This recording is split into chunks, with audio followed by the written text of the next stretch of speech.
I am so excited to have our next guest on. It's a privilege to welcome Ryan Cash. He's a senior security analyst in the energy sector.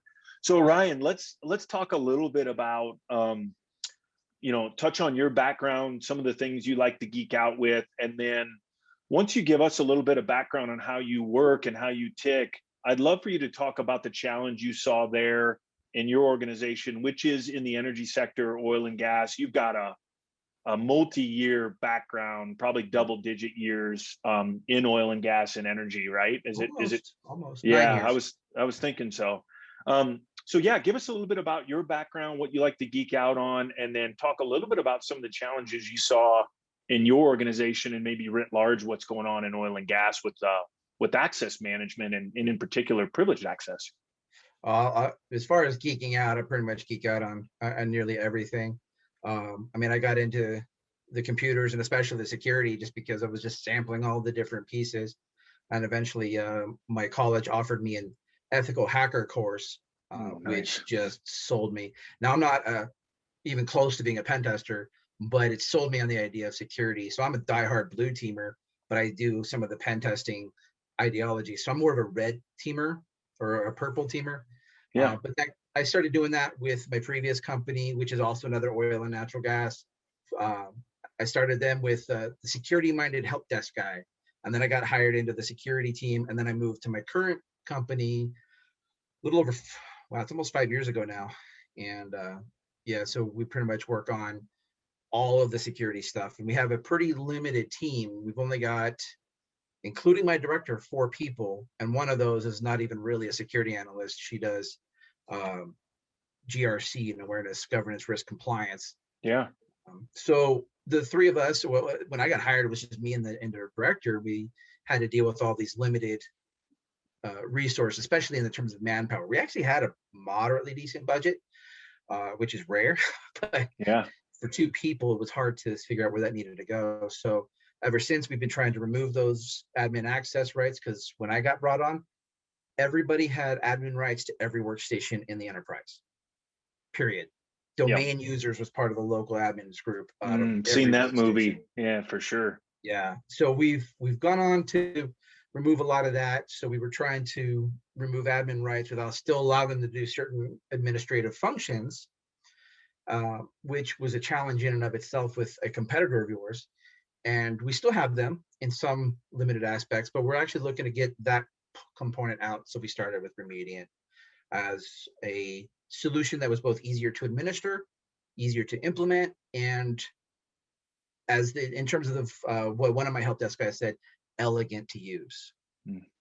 So yeah, I love that word. Love that word. Too. That's why I said it. You don't hear that very often when you're talking about IT or security solutions, right?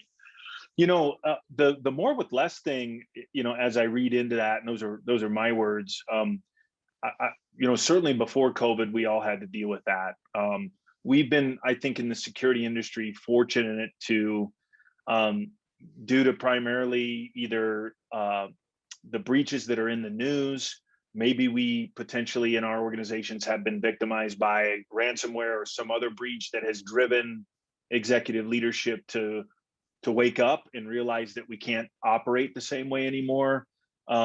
We've always had to do more with less. I think, COVID hit and the attention around getting people remote, getting people productive, but then also, companies really struggling with figuring out how to manage costs, how to increase revenue in really difficult times, I think put a tremendous amount of strain on folks like you and IT security organizations that it's like, wait a second, the goalposts just shifted on me. Did you see with the shift to remote work, a lot of us already work remote, so it isn't a big deal from security and IT perspective, but how did that play a role in the movement of the attack perimeter, for example, where workstations are getting outside of your network now, and maybe they're kind of on the corporate network, they're kind of on their own network, and you've got this hybrid approach. How did that kind of evolve for your security posture and how you approached, in particular, how you're going to lock these remote workers down? I got insanely lucky in that regard. My network manager actually is also a former coworker at my previous He's actually the one who hired me into the security team at the previous company. But he's a former security guy as well, taught me a lot of what I know.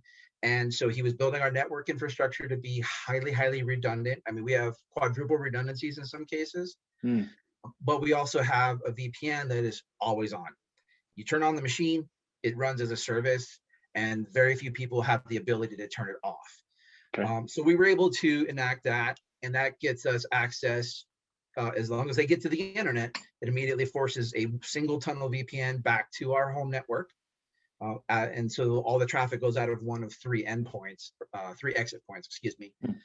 And so that connects us both from, to the authentication systems, to my privileged access systems, and of course to Secure One as a result of that, and also allows us to protect against malicious URLs by forcing all that traffic through a next generation firewall.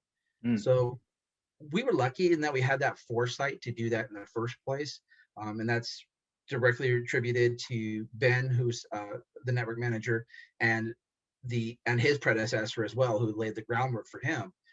That we just have that redundancy, and he believes in the security. So when I need something to be fixed, he's just all like, I'm on it, right? And he's built a great team to do that. So when we moved to almost 100% remote workforce, other than people not driving down the road, we really didn't feel a lot. We did see, of course, there are upticks in phishing campaigns because of all the same stuff that happened, but that's what's going on. And so we started our Secure One journey in this remote environment. So yeah. So interesting enough. While everybody was kind of getting remote, and I think a lot of breaches towards the end of last year, present company excluded, thankfully, were primarily due because everybody was hustling to get remote. Limited security and IT teams, rightfully so, took their eye off the ball internally and watching the bad guys to get people remote. And I think things, got missed. And then once people starting to come back, you're starting to go, oh, something's different. Something's different in my logs. I'm seeing different indicators of compromise. And I think we started to see an influx of breaches towards the end of last year. Ransomware was at an all-time high. Yeah, we didn't see ransomware too much, but we definitely saw an uptick in phishing susceptibility. We do run our regular testing in that regard, and we saw people start to fall for that more and more often. And what we found is that people were they had a different mentality. They had a I'm not at work mentality, even though this is my work laptop. And I started actually basically teaching mini classes on that, going, guys, we can't drop that. I mean, these are lessons you shouldn't just learn for my company. These are lessons you should do at home as well. And so we started doing some mentality. So you're right. A lot of people, a lot of companies missed that ball because they were never on it, to be real. Yeah. You bring up phishing, and God, everybody's sick of talking about it. Everybody's sick of, We're sick it's of like receiving them. So it's drilled in our brain, but it does set the stage for what I think we want to talk a little bit more about. Is it is literally the tip of the spear, and in some cases spear phishing is a major attack against corporations to get key executives and things like that to divulge. But once that happens, and it will happen, it will happen to people, this goes into the access management component of, when I get a credential, whether I phish them or I happen to get on a machine and dump LSAS and get the hashes accordingly, what can I do with that credential, or what can I do with that hash once I have it? And if you assume that they'll get it either through a phishing exercise or some kind of a hash on a computer, the real challenge for us as IT and security professionals is, how can we limit, and I hate to use the terminology because we're both in Colorado, how can we limit the spread of the forest fire, right? And that is lateral movement. So how did you guys look at, you say you have existing privilege access management tools. Sounds like they may have been a little bit challenging and less elegant to use. And, I'm going to spin our elegance against that. What did you see as some of the major obstacles with the current, I would say, legacy tool sets that maybe aren't focused on just-in-time administration? And then ultimately, what light bulb popped up that made you look at, well, Remediant's doing something different than all these other cats? you know? So you got it on there, right? It's the administration of that other tool that really turned us off to it. And to be fair, we actually bought them for another purpose. We were just using this aspect because it basically came bundled and we didn't want to buy Mm-hmm. two tools. But it became a nightmare within about 6 months to administer it, trying to add new servers to it, because servers where we were focusing on at the time. And we never did fully push this out to the endpoints, the actual workstations that we wanted to, because it was such a massive headache managing just 100 endpoints. Imagine what would happen if we got to 1,500 endpoints. Yep. Yep. It became just nightmarish to deal with, and still is. I get a new server, now I got to deal with provisioning it in the system, and they were sharing, and the people who were accessing those servers were sharing a single access account for their team. Correct. So Yep. my applications developers would be using the, let's say, application sys account. So, and when they all access the server, they all looked like one account when they were on that particular machine.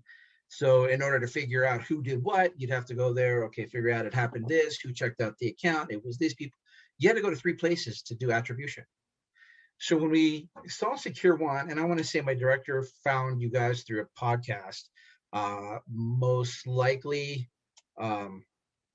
Security Weekly. Security Weekly or Business. Risky Biz. Yep. Yeah, he I know he listens to that one too. So yeah, that's probably where it was. Patrick is we're a great partner of Patrick's podcast, and we love that. He never told me. It just tends to be podcasts where he finds people. So anyway, he started looking into you guys because of a mention and the glowing reviews that was mentioned on there. And the more we looked, the better we liked. Okay, well, the cost is pretty decent. We look at value, not cost. And then when we really started to see how it worked, that's what really, really, really started to sell us, because I could say, okay, well, Sarah in applications could access this server, and when she performed an action on said server, it looked like Sarah, not like this shared account. All right, well, great. Well, how do we provision that? Put the AD group on the machine and forget it. Really? Right? Because, and then in reality, the AD group doesn't exist after a few minutes. It doesn't exist on the machine, but it still allows access to the machine via the Secure One. Like, this is insanely easy to figure out. Mm-hmm. You guys have some issues that I'm still trying to work through on the initial implementation, but the professional services guy I'm working with his name is Thanos, no relation to the supervillain, but he's insanely good. He's very, very responsive. And every question I had, he was just right on the ball. Within 5 or 15 minutes, I had an answer. He's like, nope, this is what you're doing wrong. This is how you fix it. Cool. That's great to hear. Once he got my questions answered, I was able to push those to about 120 servers. It took 5 minutes. Once I had the listing, I just had to go, hey, team leaders, tell me which servers get which groups. That's all I asked for. Once they got me that, I built the spreadsheet.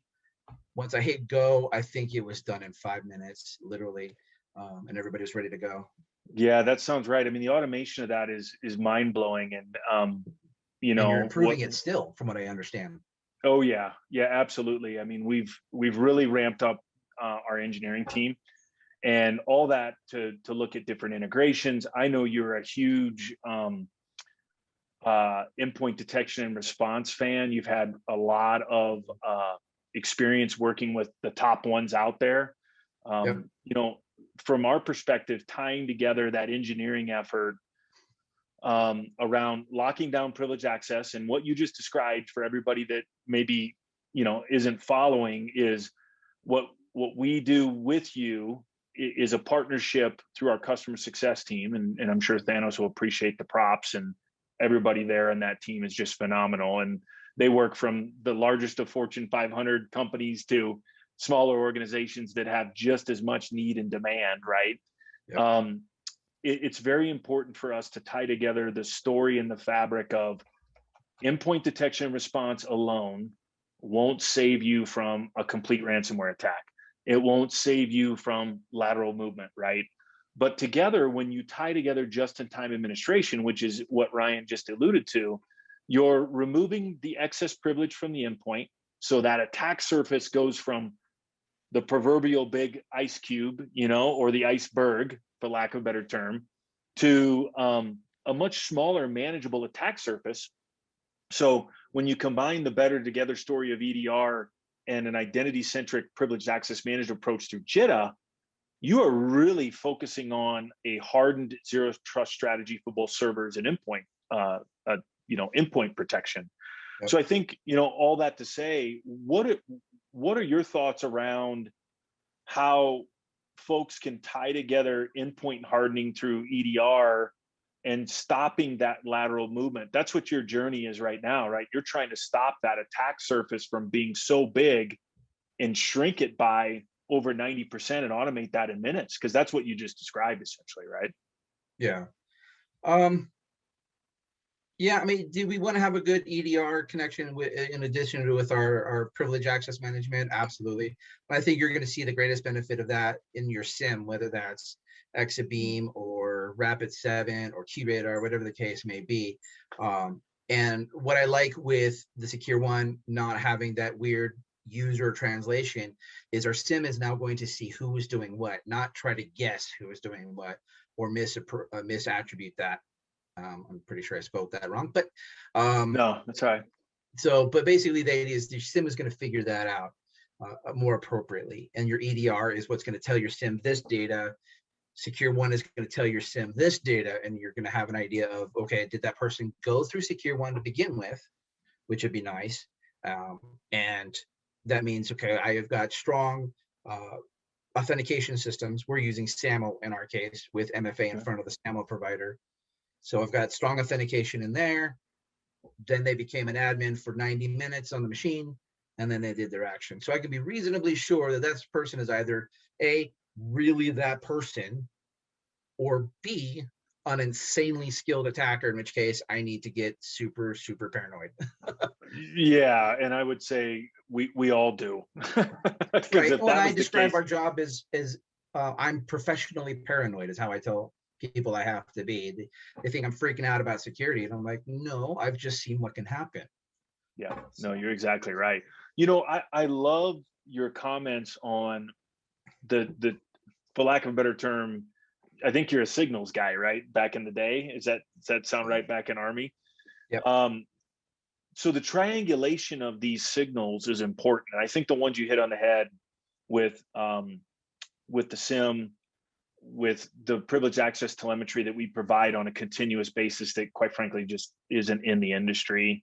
And then the other piece of that is, what am I getting from kernel level endpoint detection and response, right? Because there's already an agent on there that's exactly what they're monitoring for. They're looking at tools, tactics, and procedures and indicators of compromise. When you tie the telemetry and the triangulation of all that, you have a pretty good comfort level that you kind of know what's going on in an automated way in your environment. And then maybe throw behavior analytics on top of that would be the icing on the cake, right? Or the cherry on top. Yeah. So, yeah, I mean, the good news is with that kind of telemetry and that kind of triangulation, for that word, when something happens, I am reasonably certain that's the person who did the action, because there's very few people in the world who can bypass all of that and still perform this action. And it came up, unfortunately, a little recently where it was person X and it became an HR event. But those are the types of things you need to look out for. And if you only had these disparate systems that we're looking at, or your SIM was really not a SIM, it was just a log collector, so you can go look at logs in the same place, there's no attribution, there's no cross-referencing. So that Secure One is now performing a partnership. I'll say it, we've got Falcon X from CrowdStrike coming in, and you guys, as I understand it, are either about to or currently partnering with them. And that's going to be great for us, because that agents can provide additional information that I need and give me that analysis that I'm going to desperately want to look for. Yeah, you're a great straight man. So we are the first PAM provider to roll out what will be a series of leading kind of integrations and use cases with some of the large EDR vendors, right? and telling that better together story. And we're filing some patents associated with that as well, because we still want to stay agentless. You don't need another agent on that environment. Yes. We've always considered ourselves a good corporate citizen, meaning we want to use REST APIs. We want to write integrations that are thoughtful. We want to write integrations that facilitate automation. And we want, to use your term, we want to use integration to create value, to reduce your time to detect and reduce your time to respond. Because at the end of the day, that's the key piece. And if we can get the added bonus of, and I think we do with just-in-time administration, of prevention, meaning you can't use a stolen credential against you, that's the big bonus. So, hey, I want to wrap up with a couple of things in the last minute or so here. What from your perspective has really solidified the relationship you have with Remediant, your investment in what I would say a shift to just-in-time administration versus traditional just-in-case, meaning even vaulting companies have, hey, I'm going to put an account or a group out there just in case I need it. I might make you go through the vault, but it's still persistent out there as a group or as an individual account. How has just-in-time administration changed your perspective on locking down your enterprise in the oil and gas industry? My perspective, it's not really changed all that much, but I do have to change a few perspectives in my company with relation to that. I am still fighting that battle, and there are certain cases where they've left those, I hate to use the word backdoor, but let's face it, that's what it is. It's a backdoor account, just better protected. Yep. Into various services. What's helping to change some of that is reliability. Huge reliability, right? Because a lot of these guys are a little bit older school in the IT industry, and they've just learned the newer school stuff as they went along. So they've kept up, but they still have that fear of, well, what if X goes down? And that was one of the questions I got. Well, what if Secure One goes down? I said, I got a quadruple redundancy going on with Secure One. I said, and they wanted a 6-tuple redundancy. I just couldn't foot that bill. But I literally have 4 servers that it would take at least 3 to go down before I have a problem, before I have a significant problem. Right. And so I could show that. I could show how these are all working. I got 3 servers up and running. So I can show them that reliability. I can show them how they're always all good to go. And if something were to happen, I got 3 other servers I can deal with. Now, if I go to my furthest back disaster recovery case, yes, I've got some manual work to do to get there, but I've got that option, right? And just like a backup, I've got multiple deals on here, and then a separate physical location almost 200 miles away. So there's not much of a chance of a geographic issue causing us all 4 servers to go down. Yeah. But it's that reliability that is going to change that perception, I think. If we get past that idea of what if, and just show people that what if the sun hits into us tomorrow? Is that unlikely, Right. What you just said there really resonated with me, and I get this a lot when I'm talking with customers, is walking through the high availability, the disaster recovery scenarios, because when you're dealing with privileged access, you want to make sure it works, right? And it's got to be reliable. It can't be a single point of failure. So I think everything you just alluded to indicates how we think about architecture and redundancy. The last thing I'll say and close with is the importance of the cost of ownership. So you talk about value on the front end. I want to talk now and close with value on the back end, in the sense that most of the companies that we deal with don't have a huge professional services or consulting budget. They don't have a bunch of people sitting around that are full-time upgrade and maintenance people, right? These, you're doing a lot of day-to-day stuff that you don't have a lot of time to say, hey, I can dedicate 3 days to upgrade my Remediant platform. It doesn't work that way. So what I love about what we're doing to support good folks like you is we're creating an architecture part of it is we have the benefit of coming up at a certain time where microservices, Docker, all these technologies that allow for the nimbleness and the agility of tech have benefited us. But it's very exciting when a Thanos works for you and works to upgrade your environment, and he doesn't bring down your services to upgrade it, right? Yeah. And there's no zero downtime upgrade. If you wanted to upgrade it during the middle of the day, you probably could. But it's one of those things where the lift and effort for security tools that are in the critical path, that we really embrace the fact that we can do it in such a lightweight, low touch fashion, because that's the last mile, right? The last mile is making sure that you can keep up with the ingenuity that a company like Remediant can provide, but you can do it in a way that doesn't impact your business. So Right. I think that's the key takeaway. It So doesn't require us to be at 2 a.m. exactly, and my hair indicates how many of those maintenance windows and outages I've had to deal with in the past on that. So Ryan, I could talk hours with you, man. This was so good. Thanks for your support. Thank you. And thanks for taking some time to chat a little bit about what's going on in the oil and gas industry, your experience with Remediant, and just fundamentally your knowledge in the space has been very, very beneficial. So thanks for the time.